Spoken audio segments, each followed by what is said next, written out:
mwana ya Ferry Davina kwa boti libanda ya mboka na Turquie mais bande ko na biso ba mida ba marilo bazongo le roi sujet na question wana ezala ba to tangelinga ba kombo ba mida la Taylor na ba mususu wana baza ba mendiante bazo sala maram na bango na mendicité juste kaka po mokile mo na bango yoka bango ceux qui bazwa moins temps ya rolanda makambo biso to lobaka je crois qu'à la prochaine ataba bengi dajou na ba soi-disant featuring a yate parce que ça c'est craché ils ont le droit ko sakana na une famille ah yo bazo le bele ndeke palpiter doula ngana rozwa jamais tant nanga lelo bonne na fa na kiti parler de lui mais en passant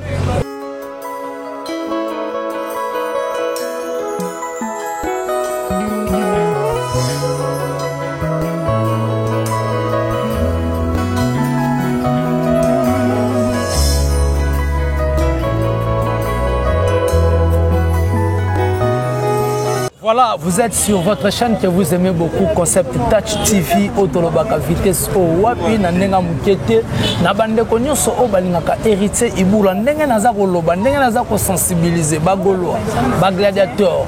En tout cas, vous s'abonner massivement, vous partager des missions, vous tala vous commenter et que ça la TikTok connaît les Héritier Ibula Mouyaka, Aza Awa. En tout cas, vous continuer à s'abonner et que ça la Hélène. Bande Konyoso Balingaka Papa Hervé. Na repesa bino bo s'abonner na repesa bino bo s'abonner to kanga ba chaîne sur internet pour l'intérêt artiste na biso toujours Papa Hervé Ferregola. Quant à moi Héritier Ibula par rapport à l'actualité musicale, je dois recevoir pour vous un analyste Olobra qui to quoi asola bien par rapport à makambo za ko to di Abdul a monté au créneau contre Ferregola to di robo c'est la vérité suite ya makambo za ko leka na musique nenga presta pe na Papa Hervé te botele ba haine te botele makambo belé to moni ba mina la Taylor ba telemi pona koloba te Davina boti na Turquie ezanini to robeta masolo na artiste pour nous autozane na plateau na dévoiler mbala moko na sortie à harmonie ba position ezanini puis na préparation à Ferregola après festival il y a film streaming ninge silaki to royeba ba programme eza ndenge ni kata mo Héritier Ibula. Je dis merci beaucoup à Audace Milando motema ya mama Afi Milando ba initiateur to initiatrice ya chaîne Oyo obosala te chaîne Oyo etende liboso bato ba ko sala te Héritier Ibula papa na Daniel na Alex motema Dali Ibula bazala kimia. Merci beaucoup na mon vieux Adresha motomètre bebazi beba chafouin au monengo pourquoi pas mokonza mboka le tout puissant champion Wadol depuis La Rochelle. Merci beaucoup na bande konyoso ba kolanda.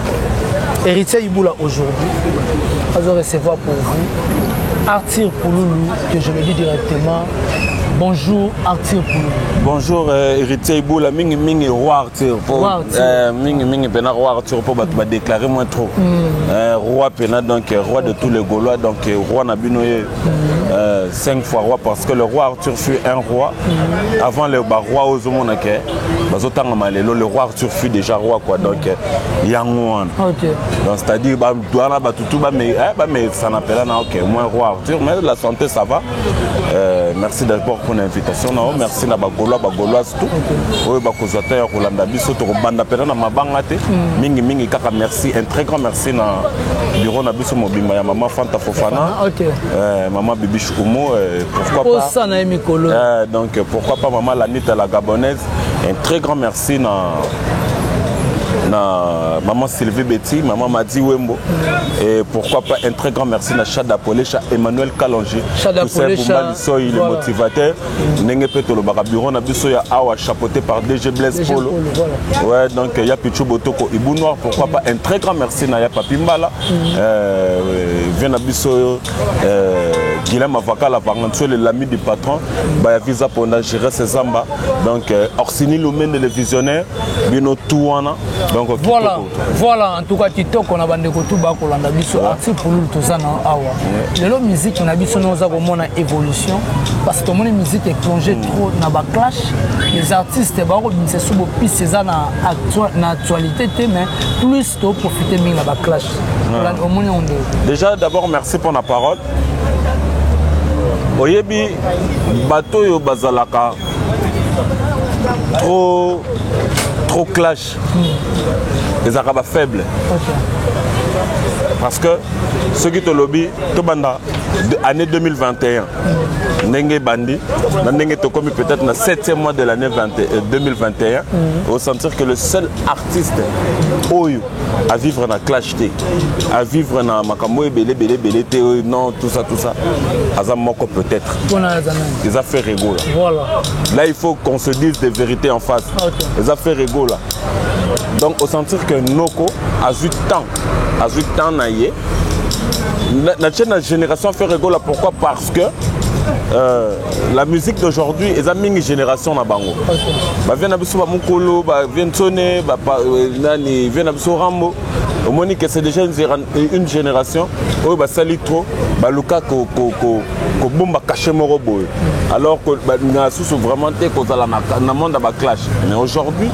c'est que moi j'ai remarqué clash on dirait joue rôle dans le succès de l'artiste Moussous.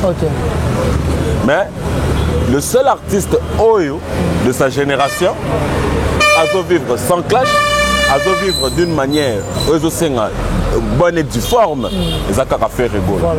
Alors, clash ou pas clash, faire rigolo déjà, je crois que c'est bon.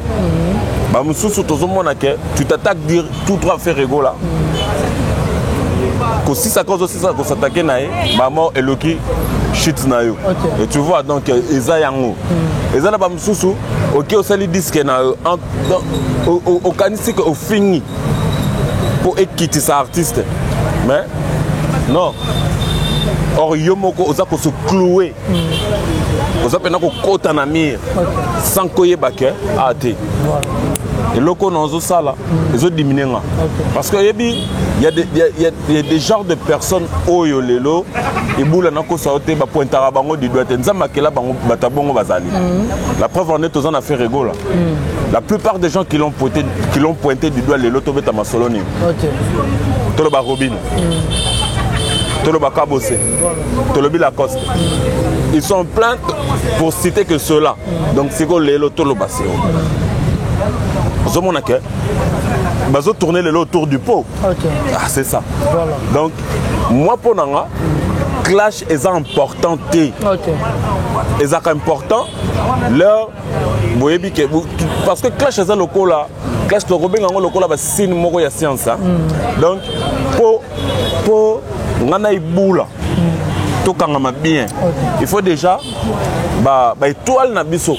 Ils ont déjà la même longueur d'onde. Et c'est le calcul les après yango bon qui bon moto c'est ligne et fandi. Si toi tu vas clasher une personne oyo yona étoile les similité. Et directement on a déjà on e balukao e balusao. Voilà. Au chité. Alors les on a vu que le seul musicien pas vivre en a clashé depuis le début de l'année, si le auto comme le 7e mois de l'année, ils ont fait rigolo. Alors en passant, je dirais que bravo Ferregola pour te montrer une conduite vraiment d'aborder un papa. Tu vas baigner papa Hervé. Oui, puis les musiciens au Congo, je crois qu'ils sont en deux seulement. Va baigner papa. Il y a papa Wemba, le papa Hervé. Un rôle de papa aussi. Les autres, le rôle où on a papa, ils ont joué la musique. Na papa Lutumba. Bon, merci pour le rappel. Donc c'est ça.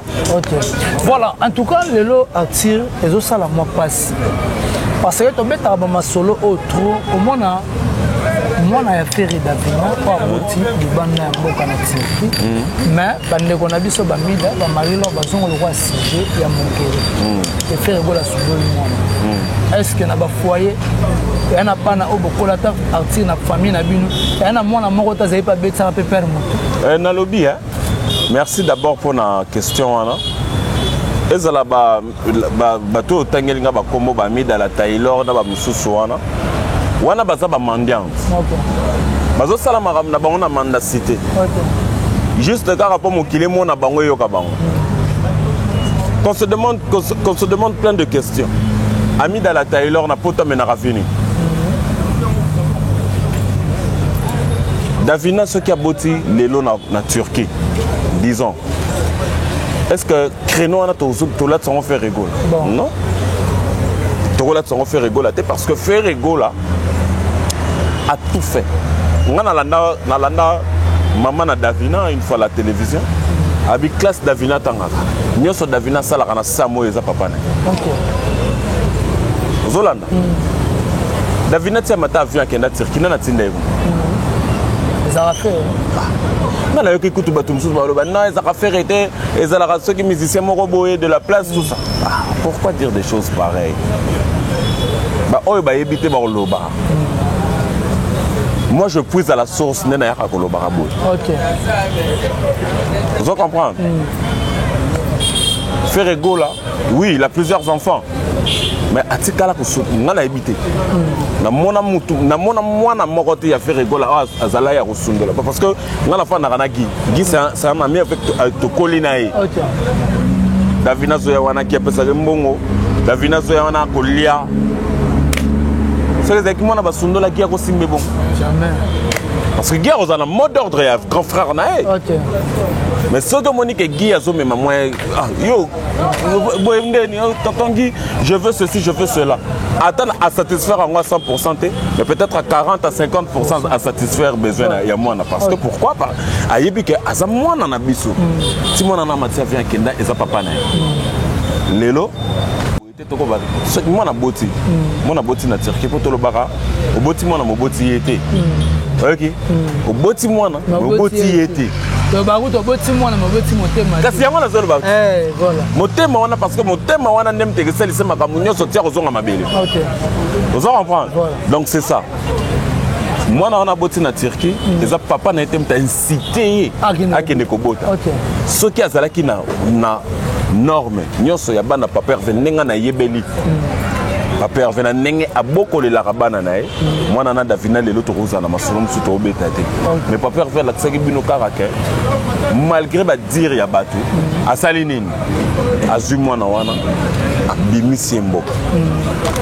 salana wana okitse esprit comme ça on verra ce qu'on pourra faire mais tellement kaka neto uti koloba a oboti mwana moboti motema na été mwana na mwana za la vision na ye parce que Davina aza so gamine te aleki déjà 18 ans donc ça déjà adulte donc ayebini nazo sala donc abota ou pas eza faute ya papa RVT c'est différent na ba mususu kala papa RVT wanga na Davina te avec Davina mwana OK avec Davina za mwana mais ça ba star mususu nga na bi ba soi-disant ba star ba wanga na ba OK ba wanga na pe ba zemi moi je préfère encore papa fait au moins na boti na na wanga niete OK c'est ça voilà mais pourquoi bazora ba salité ya artiste baro pakola mu pas non et là ça grandeur ya musicien onini biso tolobela OK moi j'ai vite compris ça iboula donc et ça force wana ya Ferregola qui fait peur pour Ferregola beau clouer il faut la tisser salité ya batu OK or azacide voilà azacide papa acide dans l'air na juste salité moko na latissier azu absorber salité mais zani bazo banga harmonie na dynastie loin d'harmonie loin de dynastie ba banga kana yé moko la personne OK parce que Ferregola a sali déjà un album à succès belé na mboka oyo lelo eza ba disque mususu mulinga likaya papa et bima soki lelo ba biso yema eza ba artiste mususu eza ba artiste mususu oyo ke ozomona ke a sali disque succès le disque est sauté succès payé ici donc pour azon sous son actualité il faut à refaire disque mais je te dis n'a pas chroniqueur n'a pas chroniqueur Ferregola azo laisse sa presse en le photo le bama comme solo et ça mais je te dis Ferregola azo faire nourrir presse en ligne mais à part biso ba yeto lo belaray parce que biso déjà tozana ba ils étaient déjà bilonyo et banike ah muta faire bah déjà il y a Iboula au côté concert au côté déjà pour la ah non presse na biso ba moyo mais moi je te dis ils ont ba chroniqueur mususu ya ba wangila ils ont ba chroniqueur mususu ya ba wara lelo po bazala na plage patanga komba Ferregola so batangi komo ya artiste moko boy ba hôtel la matin ba baotalama te. Mais baotalama te ngai Arthur Pouloulou le roi plutôt le roi Arthur bandeko bakolanda yo bato balobi que non vidéo oyo artiste basalaki na Gims babi Gims asukikeli artiste. Ah, bon, la sorcellerie n'est pas un travail d'équipe. Vous allez comprendre, hein? Déjà, na ba niveau plagiat ya Gims. Au moins yango tolingaka mingi mingi.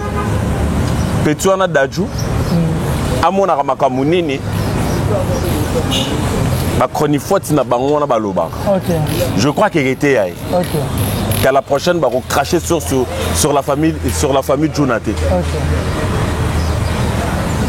Ce qui va se moins temps, il y a Rolanda Ramakamo Tolobaka. Je crois qu'à la prochaine, on va bengi Dajou na ba soi-disant featuring à Oyate. Parce que ça c'est craché. Ils ont le roi sakana na une famille. Ah.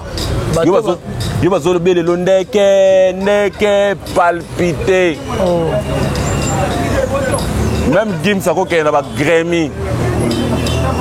Parce que la grande star américaine Bazali à cause de la maîtrise parce qu'elle dit que sur le plan Europe, il n'est pas la grande star.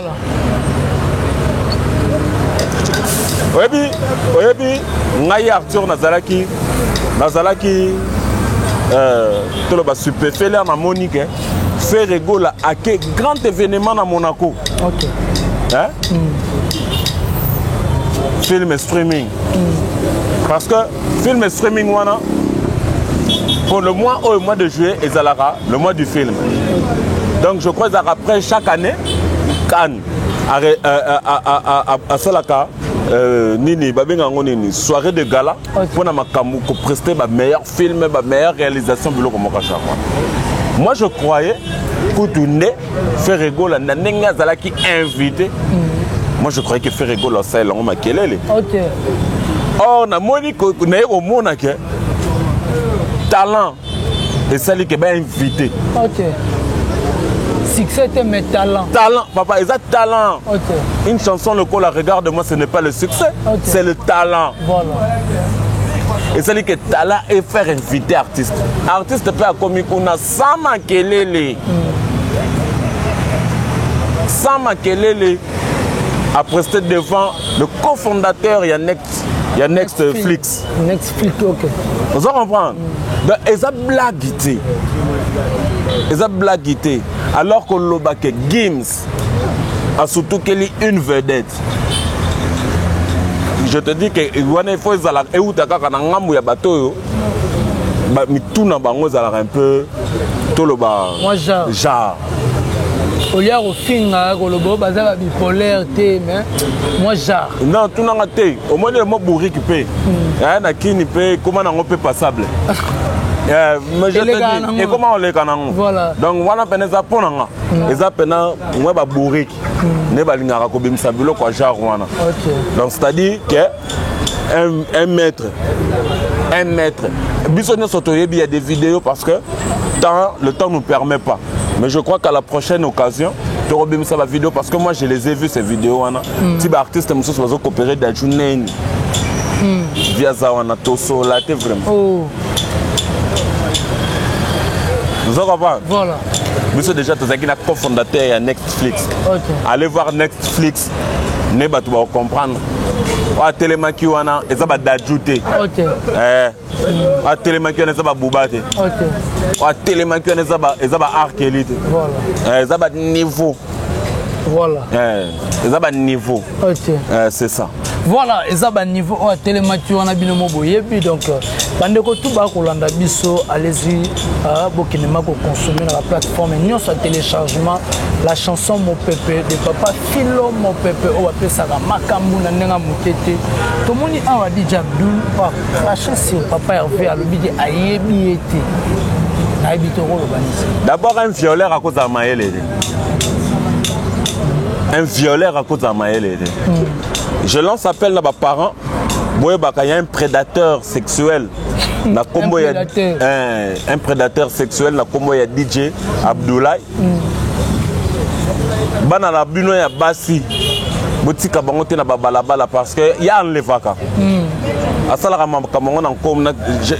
Donc un violeur lokola Abdoulaye ngana rozwa jamais tant nanga lelo bonne na fa na kiti parler de lui mais en passant to kosala kaka accent.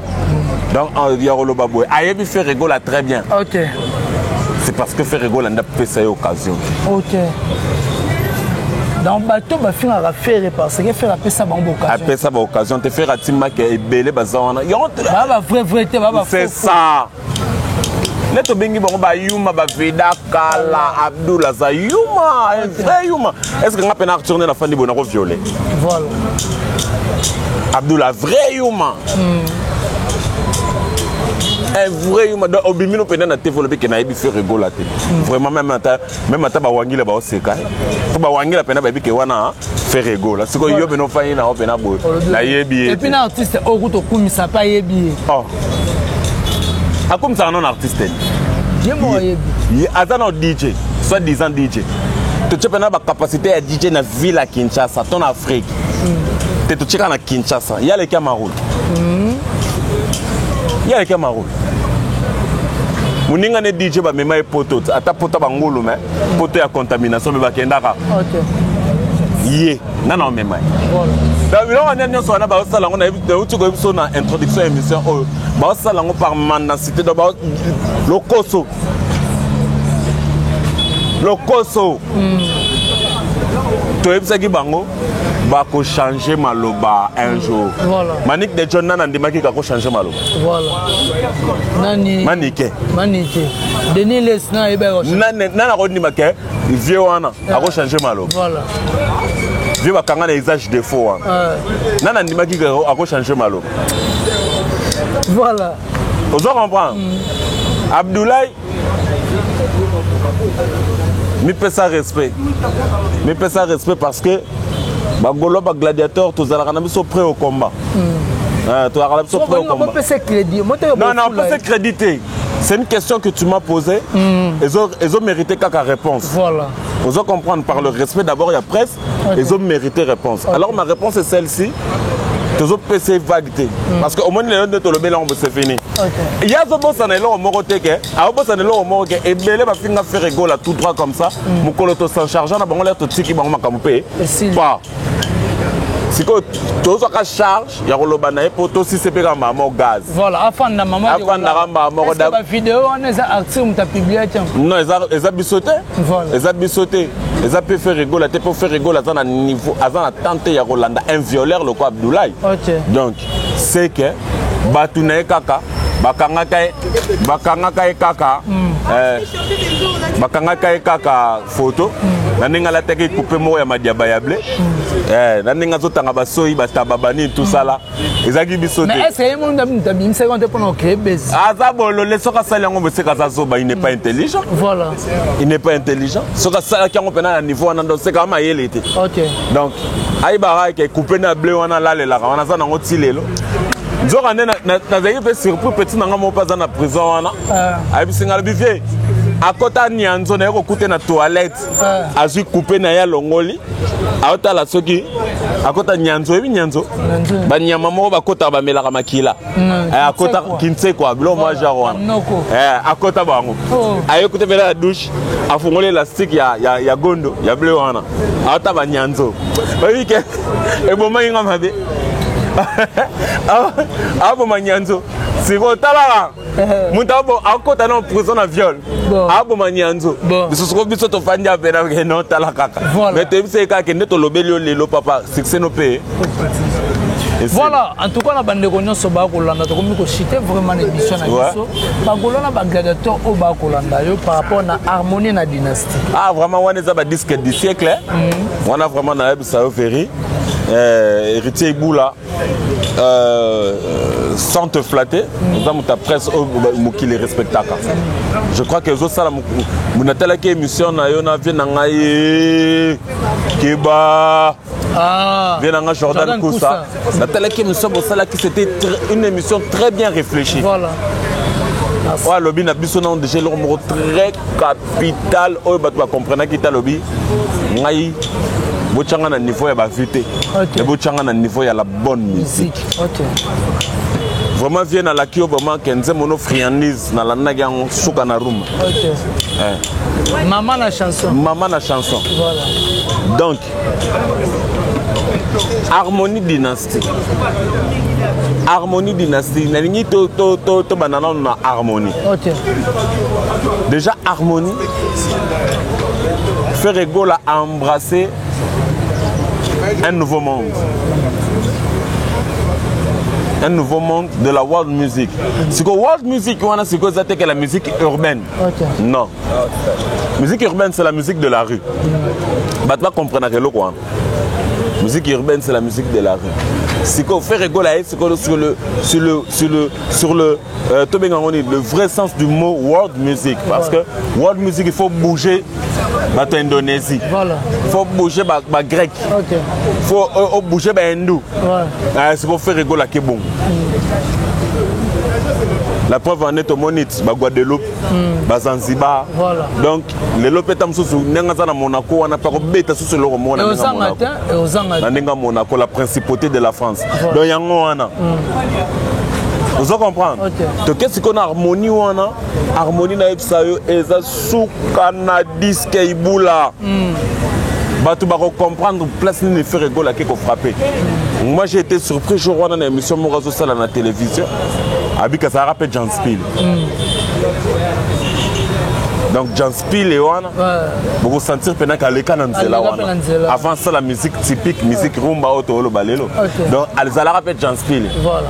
Donc cela veut dire que Bo Kitabo Matabo Bambana. Harmonie sur le vrai sens du mot world music. Pour battre world music, il faut mettre un rap. Or, le rap, c'est la musique de la rue. World music, il faut pendant Moutou, le quoi, Gilles Iglesias, afin de pendant le but. Pour moi, la musique à Gilles Iglesias, et quand on a un Bouba, et quand on a un 50 Cent.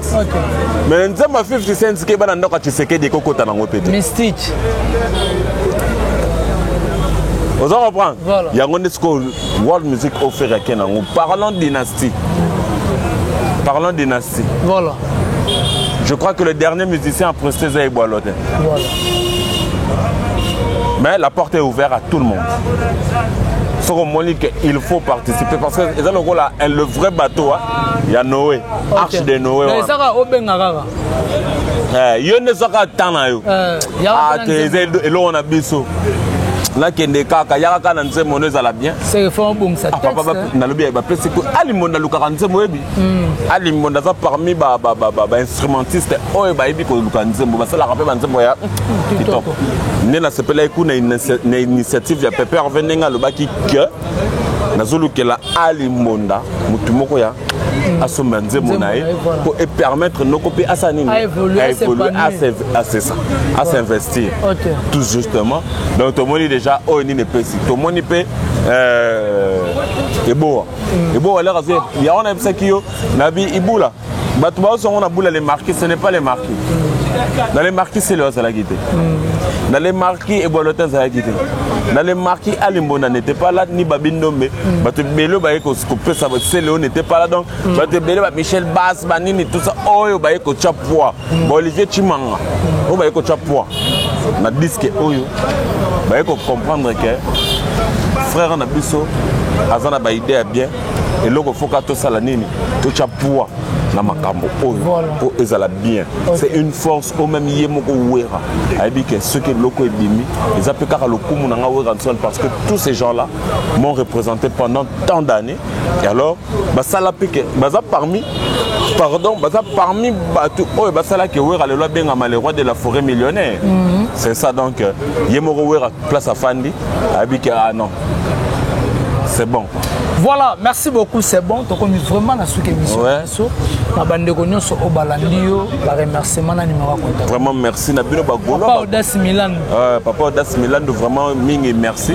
Donc, Batutu, Bazuter, gladiateurs de partout dans le monde. Merci, Nabino. D'abord, un très grand merci, Nabiro, Nabisonio, sur Maman Fanta Fofana.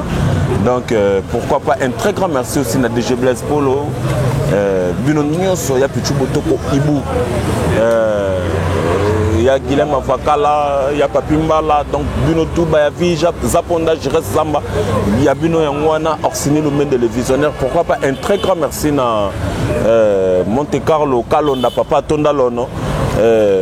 Mon conti Diego 21 coups de canot kanga bango tika biso bal na chambre chercher les problèmes supporter les dégâts. Pourquoi pas un très grand merci aussi na vena ngai Popol Mola na conventi ya Popol Mola. Pourquoi pas un très grand merci na vena ya Willy Monet donc Willy Mani ya Willy Monet ya Willy vraiment un très grand merci et merci aussi na master ngai de tous les temps de tous les jours champion qui faille ya Jido et mon frère aussi Benji Saïdi Black Panther.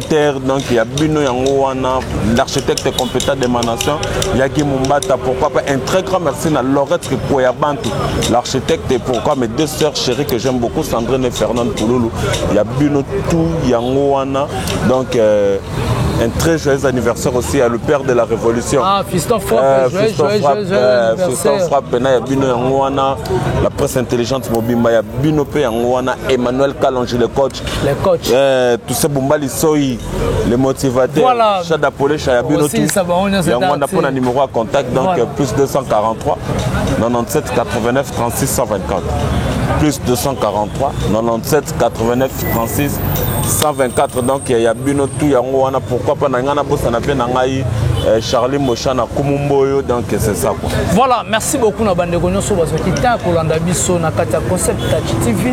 En tout cas, pour continuer toujours ko s'abonner, partager mes missions, bo liker, ba Gaulois Gladiator, je vous conseille bo taper misu na bino na kati ya Concept et ko sala nga héritier ibula muyaka na bino kitoko na elenka ka ndenge bolinganga na ndenge na pesa ka mpona papa RF bino pe bolinga chaîne oyo Concept Touch et ko sala kitoko na elengi pona nga na lobi kaka merci na ba Gaulois na ba Gladiator nyonso to bomba ba mbongo na kisangala to tende ko s'abonner mingi misu na calendrier mbongo na kisangala et ko sala kitoko na elengi nek to lobaka souvent to monani soki Nzambe azongi na play